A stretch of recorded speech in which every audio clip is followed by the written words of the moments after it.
नमस्कार, आप देख रहे हैं वीके न्यूज। मैं हूं सुनील राउत। उत्तर प्रदेश में इलाहाबाद हाईकोर्ट के लगातार आ रहे फैसलों ने एक नई बहस को जन्म दे दिया है। कुछ ही दिन पहले इलाहाबाद हाईकोर्ट ने अपनी टिप्पणी की थी। उस टिप्पणी में इलाहाबाद हाईकोर्ट ने राज्य में हो रही गौ हत्या को लेकर चिंता जाहिर की थी और न्यायाधीश ने यह कहा था कि गाय को राष्ट्रीय पशु घोषित करने पर विचार किया जाना चाहिए, क्योंकि गो हत्या की किसी को मंजूरी नहीं दी जा सकती है। अब इलाहाबाद हाईकोर्ट का एक और फैसला या और टिप्पणी आई है, जिस पर सूबे में एक नई बहस शुरू हुई है। टिप्पणी धार्मिक शिक्षण संस्थानों को लेकर है। स्पेसिफिक कहे तो मदरसों को लेकर हाईकोर्ट के न्यायाधीश ने राज्य सरकार से कुछ सवाल पूछे हैं और वो सवाल इतने तीखे हैं और जरूरी है कि उस पर बहस शुरू हो गई है। क्या वो सवाल है, सबसे पहले उस पर नजर डाल लेते हैं। उसके बाद हम बात करेंगे कि ये सवाल आज के वक्त में क्यों जरूरी है और इस पर यह बहस क्यों छिड़ी हुई है। तो इलाहाबाद हाईकोर्ट ने राज्य सरकार से 4 हफ्तों के भीतर जिन सवालों का जवाब मांगा है, वो सवाल ये है। पहला सवाल ये पूछा है कि क्या धर्मनिरपेक्ष राज्य धार्मिक शिक्षा देने वाले शिक्षण संस्थानों को फंड दे सकता है। यह स्पेसिफिक मदरसे को लेकर सवाल पूछा गया है। दूसरा सवाल कोर्ट ने यह पूछा है सरकार से कि क्या धार्मिक शिक्षा देने वाले मदरसे संविधान के अनुच्छेद 25 से लेकर 30 के तहत जो मौलिक अधिकार मिले हुए हैं उसका हनन तो नहीं कर रहे हैं।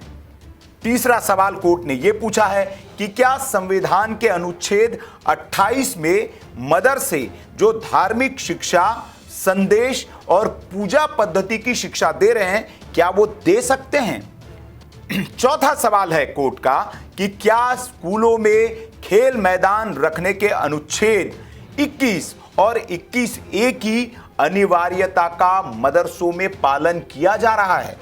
उसके अलावा अगला सवाल कोर्ट का यह है कि क्या दूसरे धार्मिक अल्पसंख्यक जो है इस राज्य में, आपके राज्य में उत्तर प्रदेश में, क्या उनके भी धार्मिक शिक्षण संस्थानों को आप सरकारी फंड मुहैया करा रहे हैं।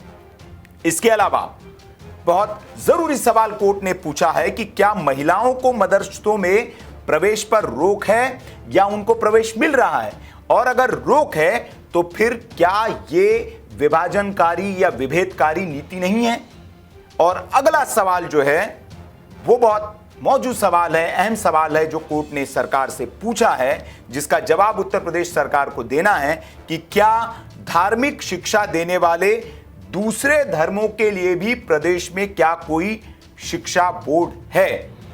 दरअसल आपको बता दें कि उत्तर प्रदेश में या पूरे देश में मदरसे जो संचालित होते हैं वो एक बोर्ड के तहत संचालित होते हैं और उस बोर्ड का संचालन मदरसा ही करता है। उसे मदरसा बोर्ड कहा जाता है। जैसे कि सीबीएसई एक बोर्ड है हमारे देश में, या दूसरा स्टेट बोर्ड होते हैं, राज्य के बोर्ड होते हैं जो अपनी परीक्षाएं आयोजित करते हैं और उन परीक्षाओं के तहत ही उन्हें जो है स्कूल का सर्टिफिकेट दिया जाता है। वैसे ही मदरसे में पढ़ने वाले जो बच्चे होते हैं, जो छात्र होते हैं, उन्हें संचालित करने वाला अपना एक बोर्ड होता है और मदरसा बोर्ड ही उन मदरसों का संचालन करता है, उनकी परीक्षाएं आयोजित करता है और उसी से वो रिजल्ट जारी करता है। तो हाईकोर्ट ने यह पूछा है कि क्या दूसरे धर्मों में भी ये सुविधा है कि मदरसा बोर्ड की तरह वो अपने बोर्ड्स चला सके। और ये सवाल क्यों उठ रहा है? सवाल इसलिए उठ रहा है जिस संविधान की धाराओं का जज साहब ने जिक्र किया है, उन संविधान की धाराओं पर भी हम आगे बात करेंगे कि वो धाराएं क्या कहती है और क्यों ये पेच फंस रहा है और सरकार को इसको जवाब देना क्यों मुश्किल होगा, ये आगे हम आपको बताएंगे। लेकिन सबसे पहले समझ लीजिए कि मामला उठा कहां से। दरअसल ये मामला एक मदरसे की ओर से ही हाईकोर्ट में याचिका डाली गई थी और उस याचिका पर जब सुनवाई हो रही थी तब यह मसला उठा। मसला यह है कि इलाहाबाद हाईकोर्ट में जो टिप्पणी डाली थी, एक याचिका डाली थी, वो डाली थी मदरसा अंजुमन इस्लामिया फैजुल उलूम की प्रबंध कमेटी है, उसकी ओर से एक याचिका डाली गई थी। याचिका क्यों डाली गई? याचिका इसलिए डाली गई कि ये जो मदरसा संचालित होता है, उनका कहना था कि वहां पर बच्चों की संख्या में इजाफा हुआ है। जो पहले बच्चे थे उनमें पढ़ने वालों की तादाद बढ़ गई है और शिक्षक जो है, जो मौलवी है, जो मदरसे में शिक्षा देते हैं बच्चों को, उनकी तादाद जो है वो बच्चों के हिसाब से कम है। इसलिए हमें और मौलवियों की वहां पर भर्ती करनी है और इसके लिए सरकार मंजूरी नहीं दे रही है हमें। अब आप कहेंगे कि मदरसा अगर संचालित हो रहा है तो उसमें सरकार की मंजूरी की जरूरत क्यों? तो आपको बता दें कि मदरसा चूंकि राज्य सरकार की ओर से उसमें मदद मिलती है, फंड मिलता है, तो वहां जिन मौलवियों की भर्ती होती है उनको तनख्वाह राज्य सरकार देती है। उत्तर प्रदेश की योगी सरकार को उनको तनख्वाह देनी होती है। इसलिए वहां जो भी नई भर्तियां होती है मदरसों में, उसका अप्रूवल राज्य सरकार से लेना होता है और इसीलिए राज्य सरकार अप्रूवल नहीं दे रही है, क्योंकि उन्हें उन नए मौलवियों को जो भर्ती होंगी उनकी तनख्वाह देनी पड़ेगी। तो जब ये मामला उठा तो मामला मदरसा जो था वो हाईकोर्ट में लेके चला गया। अब हाईकोर्ट ने उस याचिका पर सुनवाई करते हुए कुछ ऐसे सवाल पूछ लिए, भर्ती का मामला तो दरकिनार हो गया, साइडलाइन हो गया, लेकिन ऐसे सवाल पूछ लिए हैं जिस पर अब नई बहस ने जन्म दे दिया है। और ये सवाल मौजूद भी है क्योंकि जिन संविधान की धाराओं का जिक्र किया है जज साहब ने, पहले आप उनको समझ लीजिए वो धाराएं क्या कहती है, तब आपको समझ में आएगा कि ये सवाल कितने मौजूद है। सबसे पहले जज साहब ने संविधान की आर्टिकल 25 से लेकर 30 तक का जिक्र किया है, 25 से लेकर 30 तक का। तो ये जो संविधान की धारा है 25, आर्टिकल 25 से क्या कहता है? 25 ये कहता है कि किसी भी धर्म के प्रचार और शिक्षा का अधिकार संविधान की ये धारा सबको देती है। मतलब आप अपने धर्म का, आप चाहे किसी भी धर्म के हो, इस देश में चूंकि हमारा देश धर्म निरपेक्ष है, तो आप किसी भी धर्म का प्रचार कर सकते हैं, उसकी शिक्षा दे सकते हैं, इसमें कोई रोक टोक नहीं है। लेकिन वहीं आर्टिकल 26 की अगर हम बात करें तो उसमें भी धर्म से जुड़ा कोई भी कामकाज करने की आजादी हमें संविधान देता है।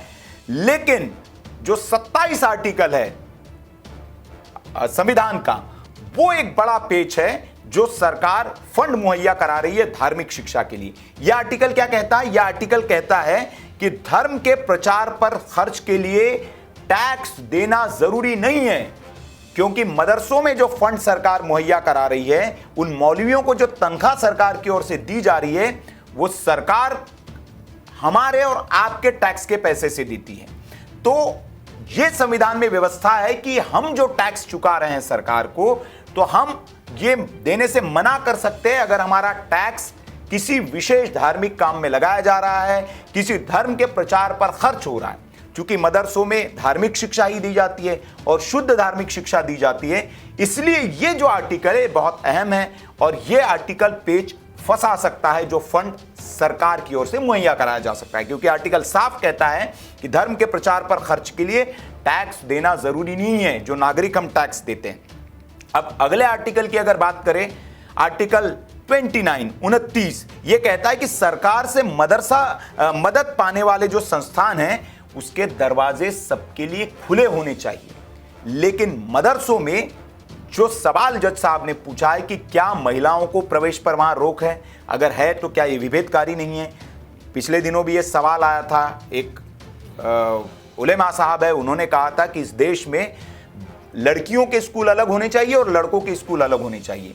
तो मदरसों में यही व्यवस्था है, मदरसों में लड़कियों को प्रवेश नहीं दिया जाता है पुरुषों के मदरसों में, और जो लड़कियों के मदरसों में कहीं कहीं है, ये सब जगह नहीं है, वहां पर लड़कियों के लिए अलग मदरसे होते हैं जहां सिर्फ लड़कियां पढ़ती है।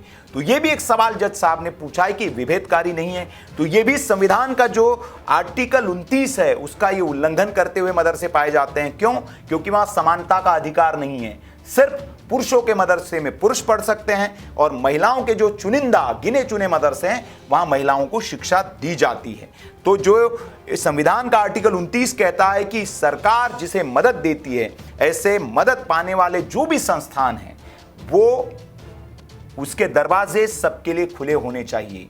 किसी को आप लिंग के आधार पर, जाति के आधार पर, धर्म के आधार पर एडमिशन या प्रवेश से मना नहीं कर सकते हैं। लेकिन मदरसों में सिर्फ इस्लाम की शिक्षा दी जाती है, इस्लाम धर्म से जुड़ी शिक्षा दी जाती है, तो इसलिए दूसरे धर्म के लोगों का प्रवेश वहां वैसे ही निषेध हो जाता है। और लिंग के आधार पर भी भेदभाव है, चूंकि पुरुषों के मदरसों में महिलाओं को एंट्री नहीं होती है। अब आर्टिकल 30 की बात करते हैं। आर्टिकल 30 क्या कहता है संविधान का? वो ये कहता है कि सरकार शिक्षण संस्थानों में धर्म के आधार पर भेदभाव नहीं करेगी। मतलब सरकार भी धर्म के आधार पर आप भेदभाव नहीं कर सकते। अगर आप मदरसों को फंडिंग कर रहे हैं तो आपको कोई हिंदू धर्म के जो शिक्षण संस्थान होंगे जो खोलना चाहते हैं उन्हें भी आपको फंडिंग करनी होगी। कोई क्रिश्चियन स्कूल्स होंगे उन्हें भी आपको फंडिंग करनी होगी, या कोई बौद्ध स्कूल है, कोई सिख कम्युनिटी के स्कूल है, उनको भी आपको समान रूप से फंडिंग करनी होगी। आप धार्मिक रूप से भेदभाव नहीं कर सकते। ये संविधान के आर्टिकल है जिनका जिक्र जज साहब ने अपने इस टिप्पणी में किया है।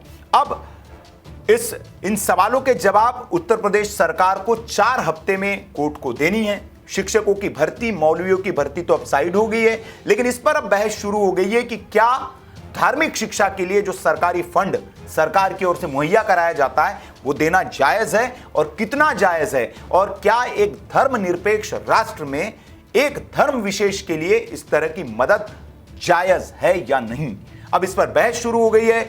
इस पर राजनीतिक, चूंकि उत्तर प्रदेश में चुनाव होने हैं तो राजनीतिक गहमागहमी भी बढ़ गई है और सवाल पूछे जाने लगे। दूसरे धर्म के लोग भी अब इस पर, चूंकि अब तक ये मामला ठंडे बस्ते में था, किसी ने सवाल नहीं उठाया था, तो मदद अनवरत जारी थी, लेकिन चूंकि अब सवाल उठ गए हैं और इस पर सवाल पूछे जा रहे हैं तो ये आने वाले चुनाव का भी मुद्दा बन सकता है। बड़ा मुद्दा है उत्तर प्रदेश में, सियासी मुद्दा ये बन सकता है। अब देखना होगा कि राजनीतिक दलों के इस पर क्या रिएक्शंस आते हैं। कांग्रेस हो, समाजवादी पार्टी हो, बहुजन समाज पार्टी हो, उसका क्या रिएक्शन होता है, और सरकार का सबसे बड़ा जो दिलचस्प जो इंतजार होगा वो 4 हफ्ते के बाद सरकार इस पर क्या जवाब देती है। क्योंकि उत्तर प्रदेश सरकार वैसे भी पहले से मदरसों पर अंकुश लगाने की बात करती रही है और उन्होंने कहा है कि मदरसों में आधुनिक शिक्षा दी जानी चाहिए। भारतीय जनता पार्टी के एजेंडे में भी है। प्रधानमंत्री नरेंद्र मोदी भी कह चुके हैं कि एक हाथ में कुरान और दूसरे हाथ में कंप्यूटर होना चाहिए। सिर्फ धार्मिक शिक्षा के भरोसे हम नहीं रह सकते। तो इस पर सरकार का जवाब क्या आता है ये बहुत देखना दिलचस्प होगा। हमारी भी नज़र इस पर बनी है। सरकार का जो भी जवाब होगा वो हम आपको ज़रूर बताएंगे। लेकिन इन जो हाईकोर्ट की टिप्पणी है, जो सवाल है, उसने एक नई बहस को जन्म ज़रूर दे दिया है। तो आपको भी अगर इंतज़ार है तो इन सवालों के जवाब सरकार की ओर से क्या मिलते हैं हम अपनी रिपोर्ट में ज़रूर दिखाएंगे। उसके लिए आप हमारे चैनल को सब्सक्राइब कर लीजिए और देखते रहिए वीके न्यूज़। नमस्कार।